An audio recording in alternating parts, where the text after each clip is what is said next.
കടപ്പുറം പഞ്ചായത്ത് 9-ാം വാർഡിൽ ശക്തമായ വേലിയേറ്റം മൂലം ഉപ്പുവെള്ളം കരയിലേക്ക് കയറുന്നു. ചുള്ളിപ്പാടം പ്രദേശത്തെ 70ഓളം കുടുംബങ്ങളാണ് ഇതുമൂലം ദുരിതമനുഭവിക്കുന്നത്. പ്രദേശത്തെ ചീപ്പ് അടയ്ക്കാത്തതും കനോലി കനാലിന്റെ അരിക് കെട്ടാത്തതുമാണ് ഉപ്പുവെള്ളം വീടുകളിലേക്ക് കയറാൻ കാരണം. ഉപ്പുവെള്ളം കയറിയത് മൂലം പല വീട്ടുകാരും ഇവിടെ നിന്ന് മാറി താമസിക്കേണ്ട അവസ്ഥയാണ്. രാത്രികാലങ്ങളിലാണ് വേലിയേറ്റം ശക്തമാകുന്നത്. വെള്ളം കയറുമ്പോൾ ശുചിമുറികളും വെള്ളത്തിലാവും. ഇത് ആരോഗ്യ പ്രശ്നങ്ങൾക്കും കാരണമാവുകയാണ്. പ്രശ്നത്തിന് പരിഹാരം കാണണമെന്നാവശ്യപ്പെട്ടുകൊണ്ട് കടപ്പുറം പഞ്ചായത്ത് അധികൃതർക്ക് നാട്ടുകാർ പരാതി നൽകിയിട്ടുണ്ട്. ആ കൊല്ലം ഉള്ളതാണ് ഈ വെള്ളപ്പൊക്കം എന്ന് പറയുന്നത് അങ്ങേയറ്റം വരെ പൊക്കമാണ്. ഞങ്ങളുടെ വീടിന് ഉമ്മാറം വരെ എത്തും വെള്ളം.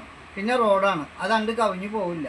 ഈ പ്രദേശത്തിലെ കംപ്ലീറ്റ് ആൾക്കാർ ഈ വെള്ളത്തിൽ ഉപ്പുവെള്ളത്തിൽ ഈ നടക്കുന്നത് ഇരിക്കുന്നവർക്ക്. അതുകൊണ്ട് ഞങ്ങളെ കൊണ്ട് വെള്ളം കാരണമെന്ന് വെച്ചാൽ ഉയരമില്ലാണ്ട് പറമ്പുകൾ ഉയരമില്ല, അത് സൈഡ് കെട്ടണില്ല, ഒരു റോഡാണെങ്കിൽ റോഡ് ശരിക്കും വരുന്നില്ല.